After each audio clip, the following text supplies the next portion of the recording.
خبردار، اگر آج کے بعد اس طرف نے جھانکتے ہوئے بھی میں نے تجھے دیکھا۔ دادی نے مجھے خبردار کیا اور پھر ہم کمرے میں آ گئے۔ دادی اماں اب تک ان بچوں کو برا بھلا کہہ رہی تھیں جو اس وقت ان کے آرام میں مخل ہوئے تھے۔ میرا ذہن تو اسی طرف اٹکا ہوا تھا کہ پرانے اور بوسیدہ کمرے جن کے دروازوں پر بڑے بڑے تالے لٹک رہے ہیں، اس طرف آخر ہمیں کیوں نہیں جانے دیا جاتا۔ میں نے بہت بار امی اور دادی سے اس بارے میں جاننے کی کوشش بھی کی تھی کہ وہ تو ہمارے گھر کا حصہ ہے، اگر ہم چاہیں تو ان کمروں کو گرا کر صحن کھلا کر سکتے ہیں اور اپنی مرضی کے مطابق وہاں نئے طریقے سے کمرے تعمیر کروا لیں گے، مگر دادی نے یہی کہا وہ جگہ ہماری نہیں، ہم اسے اپنے استعمال میں نہیں لا سکتے۔ میرے لیے یہ بات بہت حیرت انگیز تھی کہ وہ جگہ تو ہمارے مکان میں شامل ہے تو پھر ہماری کیوں نہیں، جس پر دادی نے مجھے صاف بتایا کہ ان کمروں میں جنات بستے ہیں، اسی لیے ہم ان کمروں کو استعمال نہیں کر سکتے اور نہ ہی اس جگہ داخل ہو سکتے ہیں۔ میں بچپن سے یہی باتیں سنتی آ رہی تھی، اسی لیے مجھے یہ سب عجیب نہیں لگتا تھا۔ ایک بات میرے ذہن میں آئی تو میں نے جلدی سے دادی سے پوچھ لی۔ دادی اس وقت اپنے بستر پر لیٹ چکی تھی۔ دادی، ایک بات تو بتائیں، آپ کو کیسے پتا کہ ان کمروں میں جنات رہتے ہیں جو بالکل بھی پسند نہیں کرتے کہ انہیں تنگ کیا جائے؟ حیرانگی بھرے لہجے سے میں نے دادی سے پوچھا۔ میں نہیں جانتی کہ یہ خبر کیسے پھیلی تھی کہ اس گھر میں جنات رہتے ہیں، میں تو جب سے اس گھر میں آئی یہی سنتی آئی کہ ان کمروں کی طرف کوئی نہیں جا سکتا۔ میرا سوال سن کر دادی نے انتہائی غصے سے کہا، مجھے ایسا لگ رہا تھا کہ یہ من گھڑت باتیں ہیں اور ان میں کوئی سچائی نہیں۔ ہم نے آج تک نہ کبھی اس گھر میں دیکھا کسی کو اور نہ ہی کسی کے وجود کی موجودگی کو محسوس کیا تھا۔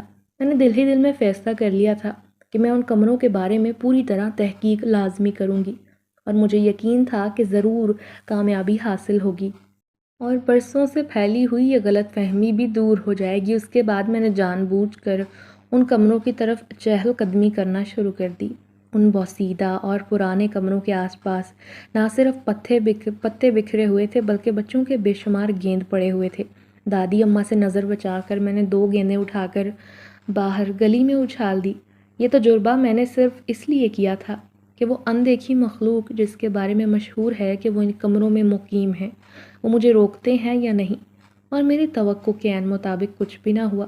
اب تو مجھے اس بات کا یقین ہو گیا کہ یہ ساری خیالی باتیں ہیں اور ان کی کوئی حقیقت نہیں۔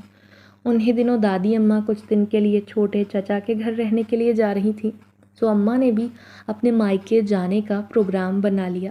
ہم بہن بھائی تو خوشی سے اچھلنے کودنے لگے کیونکہ اماں نے تو ہمیں منع کر چھوڑا تھا کہ وہ ان چھٹیوں میں ہمیں کہیں نہیں لے کر جائیں گی۔ اب جب اچانک ہمیں ننیال جانے کی خبر ملی تو ہماری خوشی کی کوئی انتہا نہ تھی۔ سو چھوٹے چچا جان آئے اور دادی اماں کو لے کر چلے گئے۔ ہم نے بھی اپنا سامان پیک کرنا شروع کر دیا۔ اماں بار بار گھر کو صاف ستھرا اور ہر شے کو ترتیب سے رکھنے کا بول رہی تھیں تاکہ چند دن رہنے کے بعد جب گھر لوٹیں تو گھر صاف ستھرا ملے، ہمیں زیادہ محنت مشقت نہ کرنی پڑے۔ جن دنوں ہمیں اپنی نانی کے گھر میں رہنا تھا، ابا بھی اپنے چھوٹے بھائی کے گھر میں ہی رہتے کیونکہ وہ بازار کا کھانا ہرگز نہیں کھاتے تھے، سو اپنے کام سے سیدھا واپسی پر بھائی کے گھر چلے جایا کرتے اور یہ ہمارا گھر مکمل طور پر کچھ دن بند رہنے والا تھا۔ مجھے یاد تھا کہ جب بھی ہم نانی کے گھر سے واپس آتے تو گھر بہت گندا ہو چکا ہوتا، آندھی اور طوفان کی وجہ سے ہر طرف مٹی اور پتے بکھرے ہوئے ہوتے، اور گھر پہنچنے کے بعد اماں کمر کس لیتی اور پورا گھر صاف کرنا شروع کر دیتی۔ سب کاموں کے دوران مجھے بھی اماں کی مدد کرنا پڑتی، جبکہ میں تو آرام کرنا چاہتی تھی مگر گھر کی حالت کے پیش نظر اماں مجھے آرام نہ کرنے دیتی۔ جب ہم گھر سے باہر نکلنے لگے تو اچانک میرے ذہن میں ایک خیال آیا۔ ان پرانے بوسیدہ کمروں کے ٹوٹے دروازوں کے سامنے کھڑے ہو کر میں نے قدرے اونچی آواز سے کہا، اگر یہاں کوئی رہتا ہے تو یہ گھر اس کا بھی ہے۔ ہمارے واپس آنے پر یہ گھر بالکل صاف ستھرا ہونا چاہیے۔ اتنے عرصے سے ہم ہی اس گھر کو صاف کرتے آ رہے ہیں۔ یہ صرف ہماری ذمہ داری نہیں بلکہ یہاں رہنے والے ہر فرد کو اس گھر کی صفائی ستھرائی کا خیال رکھنا چاہیے۔ میں اب گھر واپس آؤں تو گھر صاف ہونا چاہیے۔ آس پاس دیکھتے ہوئے میں نے اونچی آواز میں چلا کر کہا اور بھاگ کر دروازے تک آ گئی۔ پیچھے مڑ کر دیکھا مگر کوئی دکھائی نہیں دے رہا تھا۔ پھر چند دن نانی کے گھر رہ کر ہم واپس آ گئے۔ میں اس واقعے کو بالکل بھول چکی تھی کہ میں نے اپنے گھر میں رہنے والے جنات کو گھر کی صفائی کے بارے میں کیا کہا تھا، مگر ہم جب دروازے سے اندر داخل ہوئے تو گھر کی حالت دیکھ کر حیران رہ گئے۔ صاف ستھرا چمکتا گھر، یوں لگا جیسے ابھی ابھی کسی نے پوچھا لگایا ہے۔ اتنا صاف ستھرا کہ اماں کو بھی حیرت ہوئی، مگر میرے تو قدم اس قدر وزنی ہو گئے تھے کہ آگے بڑھنا کٹھن ہو گیا تھا۔ اماں کا خیال تھا کہ ابا نے گھر کی صفائی کی ہوگی جب وہ کسی ضروری کام سے گھر لوٹے ہوں گے اور صفائی کر دی ہوگی، جبکہ میں جانتی تھی کہ ایسا نہیں۔ جسے میں مذاق سمجھ رہی تھی وہ تو حقیقت نکلی۔ اب تو خوف کے مارے میرا برا حال تھا۔ میں بچپن سے سنتی آ رہی تھی کہ ہمارے گھر کے ساتھ بنا ہوا پرانا گھر، جو کہ اب کسی کے استعمال میں نہیں تھا، پہلی نظر میں دیکھنے میں یہ بوسیدہ اور پرانا دکھائی دیتا۔ یوں لگتا کہ کسی لمحے یہ کمرے ملبے کے ڈھیر بن سکتے ہیں۔ ان پرانے کمروں میں جنات نے بسیرا کیا ہوا تھا۔ میں دل ہی دل میں خوف زدہ ہو چکی تھی، کیونکہ جنات نے آج مجھے اپنی موجودگی کا احساس دلا دیا تھا۔ اس دن کے بعد میں نے ان بند کمروں کی طرف جانا چھوڑ دیا، بلکہ میں تو نظر اٹھا کر بھی نہ دیکھتی تھی۔ کچھ دن تک تو میں جنات کی موجودگی کا سوچ کر بہت ڈری سہمی رہی، مگر پھر میں نے اس حقیقت کو قبول کر لیا۔ میں اکثر سوچا کرتی تھی اگر جنات کو ہم سے کوئی مسئلہ ہوتا تو وہ لازماً ہمیں تنگ کرتے، مگر ایسا کوئی واقعہ میرے علم میں نہیں تھا جس سے یہ ثابت ہو سکتا کہ یہاں رہنے والے جنات ہمارے دشمن ہیں یا ہمیں یہاں سے نکالنا چاہتے ہیں۔ سو جو ان کے حوالے سے خوف میرے دل میں بس گیا تھا، اب وہ آہستہ آہستہ کم ہونے لگا، مگر پھر بھی میں ان کمروں کی طرف جانے کی ہمت نہ کرتی۔ شام ہونے کے قریب تھی، اماں کھانا بنانے میں لگی ہوئی تھیں، جبکہ آج دادی کی صحت کچھ ٹھیک نہ تھی، وہ آرام کر رہی تھیں۔ مینا اور تیمور کمرے میں ٹی وی دیکھ رہے تھے۔ میں نے نظر اٹھا کر سامنے کی طرف دیکھا تو دیکھتی ہی رہ گئی، کیونکہ ان پوسیدہ کمروں کے دروازے کے قریب ایک نوجوان کھڑا مجھے دیکھ رہا تھا۔ فاصلہ بہت زیادہ ہونے کی وجہ سے مجھے یہ تو دکھائی نہ دیا کہ وہ مسکرا رہا ہے یا پھر سنجیدہ ہے، مگر اس کی آنکھوں کی چمک سے یوں لگ رہا تھا کہ وہ بہت خوش ہے۔ چند لمحے مجھے دیکھتا رہا، پھر ہاتھ کے اشارے سے اپنی اور بلانے لگا۔ مجھے ایسا لگا جیسے وہ مجھے اپنی طرف کھینچ رہا ہے۔ میں اس طرف جانا نہیں چاہتی تھی، مگر میں کین کی انداز سے آگے میرے قدم اپنے آپ بڑھنے لگے۔ اس سے پہلے کہ میں ان کمروں کے قریب پہنچ جاتی، اچانک مجھے دادی جان کی کرخت آواز سنائی دی، ارے لڑکی، اس وقت کہاں جا رہی ہے؟ شام ہو رہی ہے، جلدی سے واپس آؤ، مجھے تو ایسا لگتا ہے کہ تو ہمارے لیے یقیناً کوئی نہ کوئی مسئلہ کھڑا کر کے دم لے گی۔ دادی نے مجھے تیزی سے کمروں کی طرف جاتے دیکھا تو پیچھے سے آواز لگائی۔ ان کی آواز میرے کانوں میں پڑی تو میں نے فوراً پیچھے مڑ کر دیکھا اور حیران رہ گئی، کیونکہ چند لمحے پہلے تو میں دادی اماں کی چارپائی کے قریب کھڑی تھی اور اب یہاں میں کیسے پہنچ گئی؟ حیرانگی سے آس پاس دیکھا۔ ایک تو مجھے تیری بالکل سمجھ نہیں آتی، تجھے جس بات سے منع کیا جاتا ہے تو وہی کام کیوں کرتی ہے؟ حسب عادت دادی غصے میں آ گئی تھی اور مجھے برا بھلا کہنے لگی۔ ایک دم سے مجھے وہ لڑکا یاد آیا جو مجھے اشارے سے اپنی طرف بلا رہا تھا۔ میں نے جلدی سے بند کمروں کی طرف دیکھا، مگر اب وہاں کوئی بھی موجود نہیں تھا۔ اجنبی تھا تو بڑا حسین، اس کی آنکھوں کی چمک بھی عجیب تھی۔ ایسا لگ رہا تھا کہ آنکھیں نہیں بلکہ دو چھوٹے چھوٹے بلب روشن تھے۔ میں تو چہل قدمی کر رہی تھی۔ دادی، آپ کو تو بس موقع چاہیے ہوتا ہے مجھے ڈانٹنے کے لیے، میں نے روٹھتے لہجے میں کہا۔ چہل قدمی کرنے کے لیے اس طرف جانا ضروری ہے؟ ارے اتنا بڑا صحن پڑا ہے، چھت پر جا سکتی ہو، اب کی بار دادی نے تھوڑے نرم لہجے سے کہا۔ دادی اماں نہ جانے مجھے کیا سمجھانے کی کوشش میں تھی، مگر مجھے ان کی کوئی بات سمجھ نہیں آ رہی تھی۔ اب تک اس حسین اجنبی کے بارے میں ہی سوچ رہی تھی۔ رات کا کھانا کھانے کے بعد اماں نے مجھے باورچی خانہ صاف کرنے اور گندے برتن دھونے کا حکم دیا، تو نہ چاہتے ہوئے بھی میں باورچی خانے میں آ گئی۔ دادی تو کھانا کھانے کے بعد فوراً عشاء کی نماز پڑھتی اور سونے کو لیٹ جایا کرتی۔ ابا کا بھی یہی معمول تھا، وہ جلدی سونے کے عادی تھے، مگر آج کل چھٹیوں کی وجہ سے ہماری روٹین ذرا بگڑ گئی تھی، ورنہ ہم بھی رات کو جلدی سویا کرتے تھے، کیونکہ صبح اسکول جانے کے لیے وقت کی پابندی کرنا ضروری تھا۔ اماں نے مجھے باورچی خانہ صاف کرنے کا کہہ دیا، مگر میرا من نہیں تھا۔ میں اس وقت اپنا پسندیدہ ڈرامہ دیکھ رہی تھی۔ اماں کے ڈانٹ کے ڈر سے نہ چاہتے ہوئے بھی مجھے کچن میں آنا پڑا۔ غصے سے بڑبڑاتے ہوئے میں کام کر رہی تھی جب اچانک کسی کے ہنسنے کی آواز سنائی دی۔ فوراً میں نے گردن گھما کر دیکھا تو حیرت زدہ رہ گئی۔ میرے سامنے پھر وہی حسین اجنبی کھڑا تھا۔ مجھے اس کے ہنسنے کی وجہ سمجھ نہ آئی۔ اچانک اسے اپنے سامنے موجود پا کر میں خوف زدہ ہو گئی اور جلدی سے پوچھا، تم کون ہو؟ یہاں تک کیسے آ گئے؟ وہ میرا سوال سن کر مسکرایا اور ہنستے ہوئے بولا، میں وہی ہوں جسے تم بول کر گئی تھی کہ جب تم نانی کے گھر سے واپس آؤ تو تمہیں تمہارا گھر صاف ستھرا ملنا چاہیے۔ اور پھر تم نے دیکھا نا، تمہارے آنے سے پہلے میں نے سارا گھر چمکا دیا تھا تاکہ تمہیں کوئی کام نہ کرنا پڑے۔ اس نے ہنستے ہوئے اپنا تعارف کروایا، یہ خیال آتے ہی کہ وہ انسان نہیں بلکہ جن ہے، میں خوف سے تھر تھر کانپنے لگی۔ ارے ارے گھبراؤ نہیں، اس کی ضرورت نہیں، میں تمہیں نقصان نہیں پہنچا سکتا، تم بے فکر رہو۔ میرے ڈرے چہرے کو دیکھ کر اس نے تسلی دی۔ کیا تم انسان نہیں؟ میں نے حیرت سے پوچھا تو اس نے انکار میں سر ہلا دیا۔ تم تو ایسے ہی ڈر رہی ہو جیسے میں تمہیں کھا جاؤں گا۔ ارے ہم سالوں سے یہیں رہتے آ رہے ہیں، کیا کبھی ہماری وجہ سے تمہیں یا گھر والوں کو کوئی تکلیف ہوئی؟ تو پھر کیوں ڈر رہی ہو؟ اس نے سمجھانے کی کوشش کی، مگر میں اپنے اس دل کا کیا کرتی جو کسی طور قابو میں نہیں آ رہا تھا۔ پھر وہ بولا، میرا نام حابوس ہے، میں تمہارا خیر خواہ ہوں، مجھ سے مت ڈرو۔ اس نے سنجیدگی سے کہا۔ تو اب میں نے اپنے خوف پر قابو پانا چاہا۔ میں کل پھر تم سے ملنے آؤں گا، مگر وعدہ کرو کہ مجھ سے ڈرو گی نہیں۔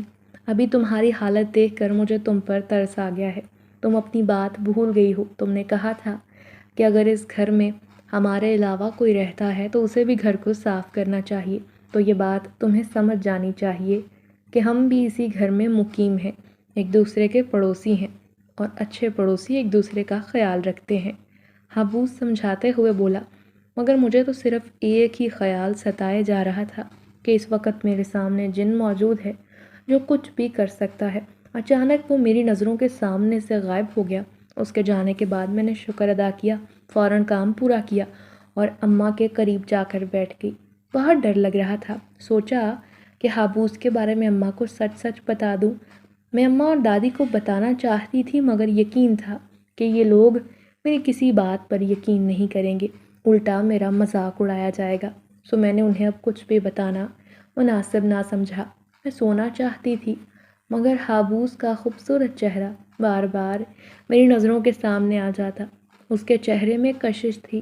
میں نے اپنی زندگی میں اس سے پہلے اتنا حسین لڑکا نہیں دیکھا تھا، اور پھر اسی کے بارے میں سوچتے ہوئے نہ جانے کب میں نیند کی وادیوں میں کھو گئی۔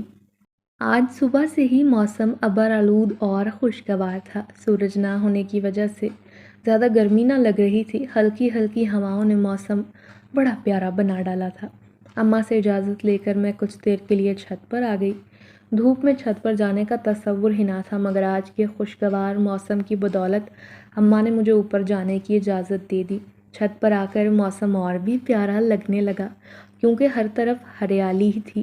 ہوا بے حد ٹھنڈی اور بھلی لگ رہی تھی۔ شکر تھا کہ میرے دونوں بہن بھائی اس وقت ٹیوشن پڑھنے گئے ہوئے تھے، ورنہ وہ بھی اس وقت میرے ساتھ چھت پر موجود ہوتے۔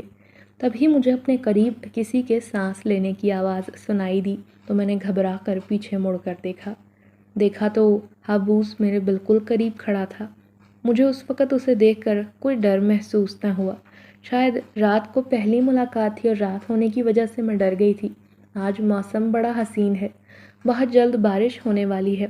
اس نے آسمان کو دیکھتے ہوئے کہا، میں تو اس موسم کی دیوانی ہوں۔ سب گھر والے تو مجھے منع کرتے ہیں، مگر بارش میں بھیگنا میرا پسندیدہ کام ہے۔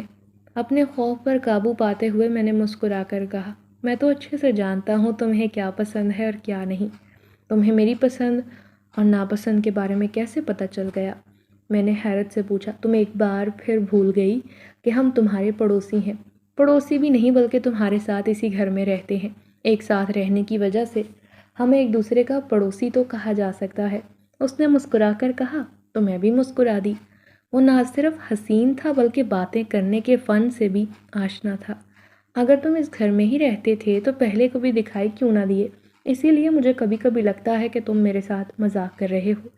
میں نے ہنستے ہوئے کہا، ہم اس گھر میں ضرور رہتے ہیں، مگر ہمیں انسانوں سے دور رہنے کی ہدایت دی جاتی ہے، بلکہ سختی سے حکم دیا جاتا ہے کہ ہمیں انسانوں کو تنگ نہیں کرنا بلکہ انسانوں سے دور رہنا ہے۔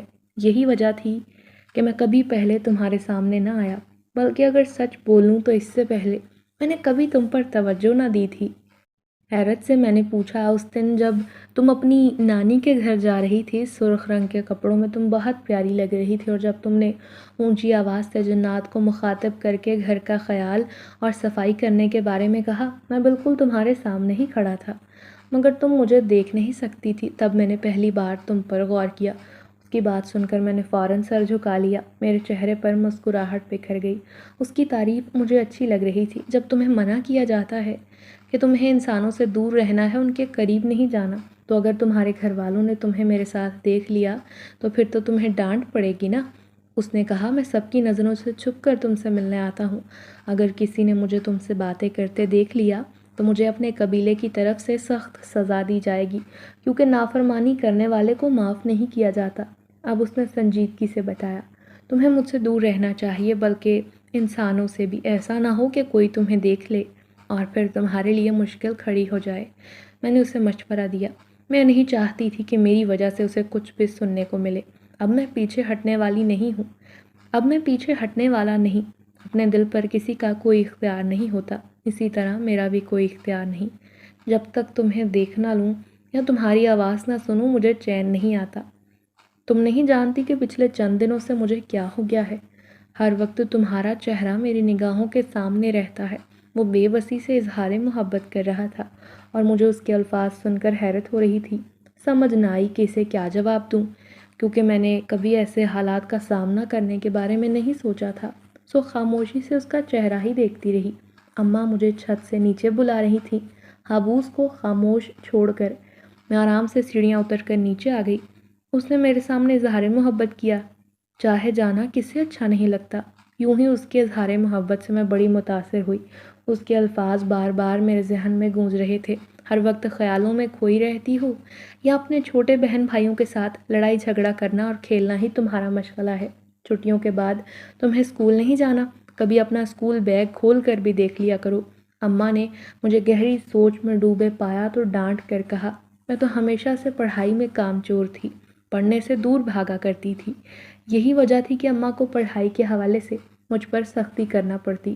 اماں کے ڈانٹنے پر میں نے بیگ کھولا، مگر اسکول بیگ کھولتے ہی مجھے حیرت کا شدید جھٹکا لگا، کیونکہ میرے بیگ میں بہت خوبصورت گلاب کے پھول پڑے ہوئے تھے، جن کی خوشبو سے بیگ اور کتابیں مہک رہی تھیں۔ میں نے جلدی سے پھولوں کو ہاتھ میں پکڑا اور لمبا سانس لے کر خوشبو اپنے اندر اتار لی۔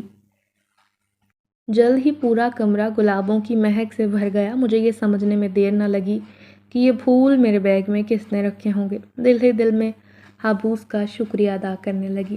اس کے اظہار محبت نے مجھے اس کے بارے میں سوچنے پر مجبور کر دیا تھا۔ میں نے سوچ لیا تھا کہ جب وہ مجھ سے ملے گا اس کا شکریہ ادا کروں گی۔ گلاب کے پھول تو میرے پسندیدہ تھے، اور یہ حابوس کی طرف سے ملنے والا پہلا تحفہ مجھے بڑا پسند آیا تھا۔ رات کو دیر سے میری آنکھ لگی۔ میں کوشش کر رہی تھی کہ میں سو جاؤں، مگر نیند نہ جانے کیوں مجھ سے روٹھ گئی تھی۔ ذہن بار بار بھٹک کر حابوس کی طرف چلا جاتا۔ سمجھ نہ آتی کہ میں اس کے بارے میں اتنا زیادہ کیا سوچتی ہوں، یہاں تک کہ مجھے اس کے علاوہ کسی کا کوئی خیال باقی نہیں تھا۔ میں گہری نیند میں تھی جب کسی نے مجھے جھنجھوڑ کر جگا دیا۔ فوراً اٹھ بیٹھی، ادھر ادھر دیکھنے لگی۔ کمرے میں ہلکا اندھیرا تھا۔ دادی اماں گہری نیند میں سو رہی تھیں۔ کمرے میں موجود سبھی افراد مجھے سوتے ہوئے دکھائی دے رہے تھے۔ اگر یہ سو رہے ہیں تو مجھے کس نے جگایا؟ میں نے خود کلامی کی۔ حابوس میرے بستر پر نمودار ہوا۔ وہ میرے بالکل قریب بیٹھا ہوا تھا۔ اسے دیکھتے ہی میں گھبرا گئی۔ جلدی سے دادی اور اپنے بہن بھائیوں کو دیکھنے لگی جو گہری نیند میں تھے۔ تمہیں ان کی فکر کرنے کی ضرورت نہیں۔ جب تک میں کمرے میں موجود ہوں، یہ بے سدھ سوتے رہیں گے۔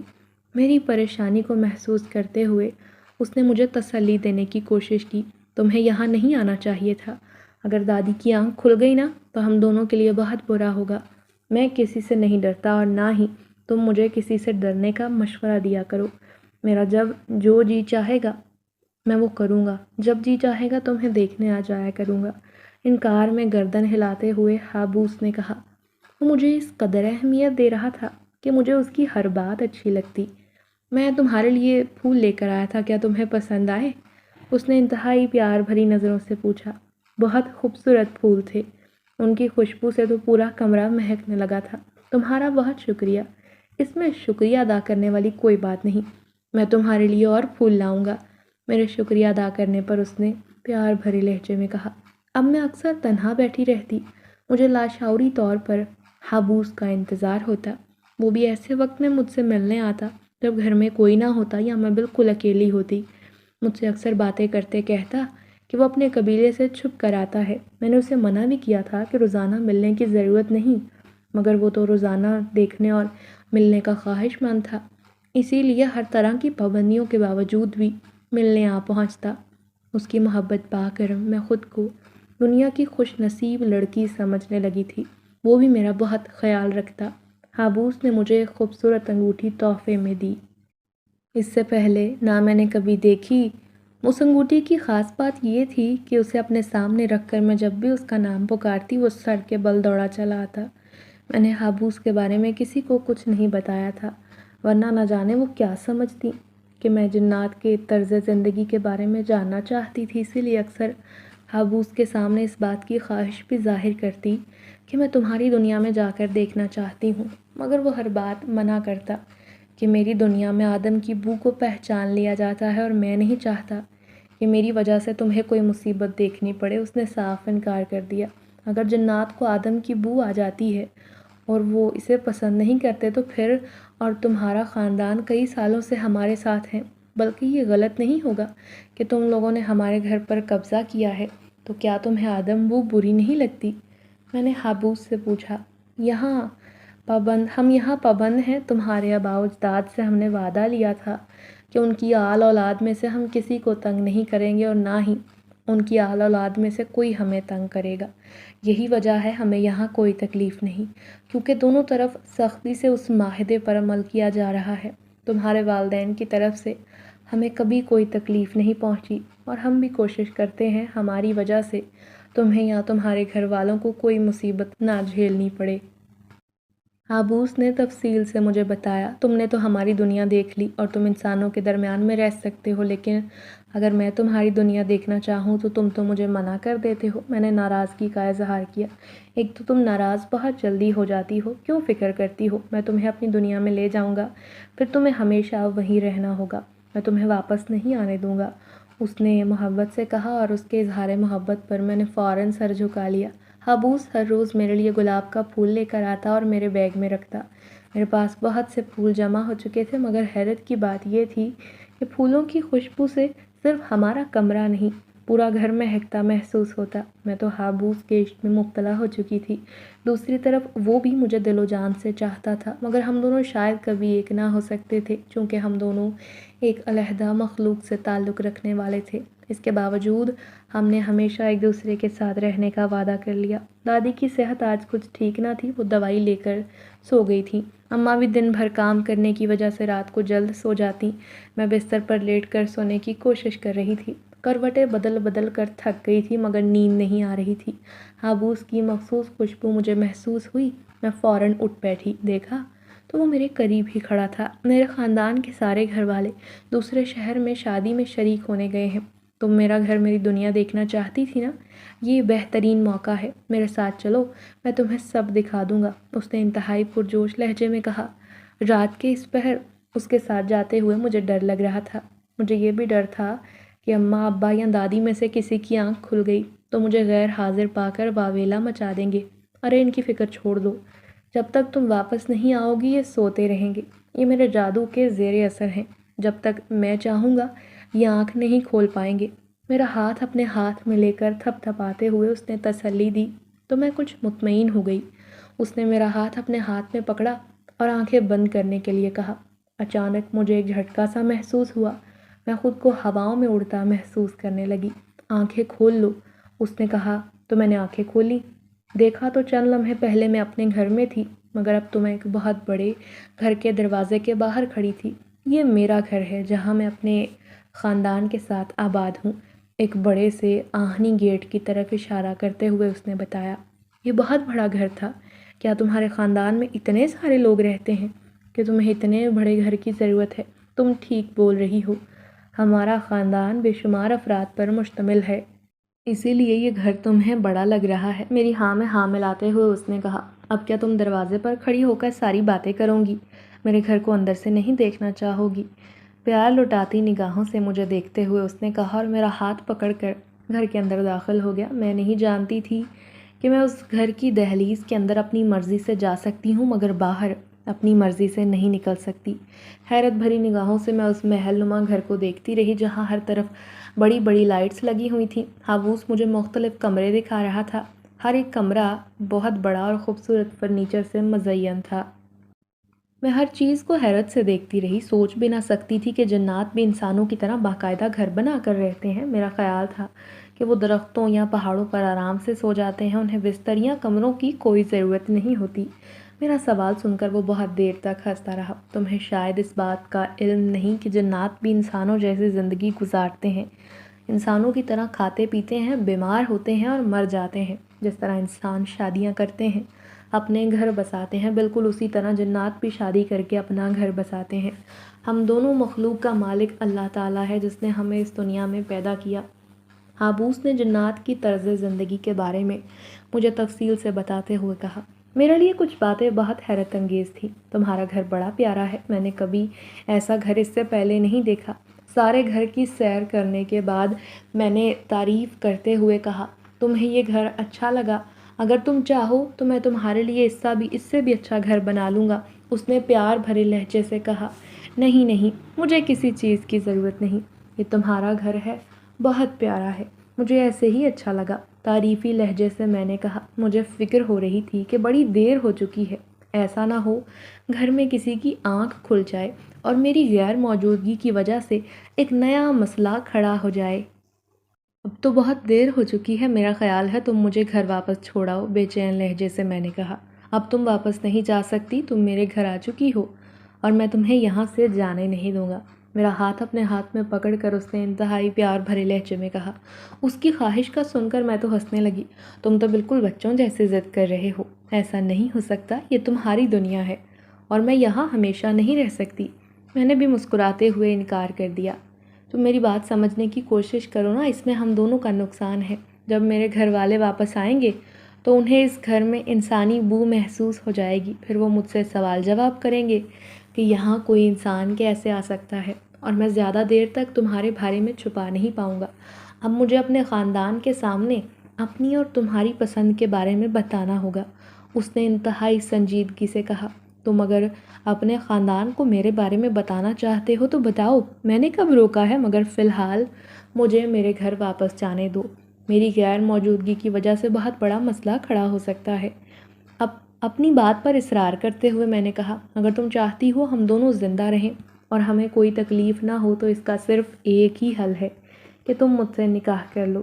جب تم میری بیوی بن جاؤ گی تو کسی کو اس گھر میں انسانی بو محسوس نہ ہوگی۔ میں اپنے والدین کو تمہارے بارے میں سچائی بتا دوں گا۔ اب اس نے مجھے سمجھاتے ہوئے کہا، اس میں تو کوئی شک نہیں کہ میں تمہیں بہت چاہتی ہوں، تمہارے علاوہ کسی کے بارے میں سوچ ہی نہیں سکتی، مگر اب مجھے سمجھ آ رہی ہے کہ ہم دونوں الگ الگ منزل کے مسافر ہیں۔ تم جنات سے ہو اور میں انسان، شاید ہم دونوں کبھی ایک نہیں ہو سکتے۔ جب تمہارے گھر والے میری بو کو محسوس کرتے تم سے تحقیق کریں گے تو تمہیں سب سچ بتانا پڑے گا، اور میں یہی چاہتی ہوں تم انہیں سچائی بتاؤ۔ میں نے حابوس کو سمجھاتے ہوئے کہا، میں مناسب موقع کا انتظار کر رہا تھا جب میں اپنی امی سے تمہارے بارے میں بات کرتا، مگر بہت جلد میں موقع تلاش کر لوں گا، مگر اس سے پہلے تمہیں میرے ساتھ نکاح کرنا ہوگا۔ جب تم میرے نکاح میں آ جاؤ گی تو پھر انہیں کوئی بو محسوس نہیں ہوگی، لیکن اگر تم نے میری بات نہ مانی تو بہت نقصان اٹھاؤ گی، کیونکہ گھر والے جب واپس آئیں گے انہیں بو محسوس ہوگی اور وہ تم تک پہنچ جائیں گے۔ میں نہیں چاہتا کہ تمہیں یا تمہارے گھر والوں کو کوئی نقصان پہنچایا جائے۔ اس نے اصرار کرتے ہوئے کہا، میں نے تو کبھی خواب میں بھی نہیں سوچا تھا کہ مجھے ایسے فوراً کسی کے ساتھ نکاح کرنا پڑے گا۔ میں نے انکار میں گردن ہلاتے ہوئے کھڑے ہو کر کہا اور کمرے کے دروازے سے باہر نکل آئی۔ وہ تیز تیز قدم اٹھاتا میرے پیچھے آ رہا تھا۔ کہاں جا رہی ہو تم؟ میری بات کا جواب دو، وہ میرے پیچھے چلتے آتے ہوئے کہنے لگا۔ میں نے کہا، تم میرا جواب سن چکے ہو، میں تم سے یوں شادی نہیں کر سکتی۔ میں بھی تمہیں چاہتی ہوں مگر میں اپنے گھر والوں کو ناراض نہیں کر سکتی۔ تم مجھ سے شادی کرنا چاہتے ہو تو جو رسم و رواج، جو طریقہ ہے اس کے مطابق میرے والدین کے سامنے آ جاؤ۔ میں ان سے تمہارے بارے میں بات کروں گی، اگر وہ انکار کر دیں گے تو میں انہیں سمجھاؤں گی، مگر یوں ان کی غیر موجودگی میں ان کی رائے لیے بغیر تم سے شادی ہرگز نہیں کر سکتی۔ اپنے انکار پر قائم رہتے ہوئے میں نے اپنا فیصلہ سنا دیا۔ تم اپنے لیے اور میرے لیے مصیبت کھڑی کر رہی ہو، تمہیں میری بات سمجھ کیوں نہیں آ رہی؟ میرا انکار سن کر وہ غصے میں آ گیا۔ میں تمہاری کوئی بات سننا نہیں چاہتی۔ ایک تو تم مجھے دھوکے سے اپنے گھر میں لے آئے ہو اور اب مجھ سے شادی کرنا چاہتے ہو۔ اس کے تلخ لہجے کو محسوس کرتے ہوئے میں نے انتہائی دکھی لہجے میں کہا، ارے میں تم سے عشق کرتا ہوں، تمہیں تکلیف دینے کے بارے میں سوچ بھی نہیں سکتا، مگر تم بھی تو میری مجبوری کو سمجھنے کی کوشش کرو۔ بے بسی سے اس نے کہا۔ اچانک مجھے اپنے قریب ایک انتہائی خوفناک شکل کی عورت نمودار ہوتے ہوئے نظر آئی، جسے دیکھ کر میں گھبرا گئی اور چند قدم پیچھے ہٹ گئی۔ اس عورت کو دیکھتے ہی حابوس گھبرا گیا۔ آپ لوگ واپس کیوں آ گئے ہیں؟ آپ سب نے تو بتایا تھا چند دنوں تک آپ لوگ واپس نہیں آئیں گے۔ اس عورت کی طرف دیکھتے ہوئے حابوس نے انتہائی فکر مندی سے پوچھا، تم کیا جانتے ہو؟ کیا اولاد غلط کام کر رہی ہو تو والدین کو اس بات کا علم نہیں ہوتا؟ میں اچھی طرح سے جانتی تھی کہ تم اس آدم ذات کو ضرور اس گھر میں لے کر آؤ گے، اسی لیے جلدی واپس آ گئی تاکہ تمہیں اور اس لڑکی کو کسی بڑے نقصان سے بچا لوں۔ اس خوفناک عورت نے غصیلی نظروں سے مجھے دیکھتے ہوئے کہا، دیکھیے میں آپ کو ماریا کے بارے میں بتانا چاہتا تھا مگر مجھے موقع نہیں مل سکا۔ حابوس نے شرمندہ لہجے میں کہا، کیا تم جانتے ہو اگر تمہارے خاندان یا قبیلے میں سے کسی ایک کو بھی اس بات کا علم ہوا تم انسان سے ملتے ہو، یہاں تک کہ تم ایک آدم زادی سے شادی کرنے والے تھے، تو تمہارے ساتھ کیا کیا جائے گا؟ تمہیں کیا سزا ملے گی؟ سمجھانے والے انداز میں وہ عورت پوچھنے لگی۔ اس بات کا تو اندازہ ہو گیا تھا کہ وہ حابوس کی ماں ہے۔ میں سب کچھ جانتا ہوں امی، مگر اپنے دل کے ہاتھوں مجبور ہو چکا ہوں۔ اس نے بے بسی کا اظہار کیا۔ تمہیں اچھے سے معلوم ہے انسان جنات الگ الگ مخلوقات ہیں، ہرگز ایک نہیں ہو سکتے۔ پھر تم نے ایسا سوچ بھی کیسے لیا؟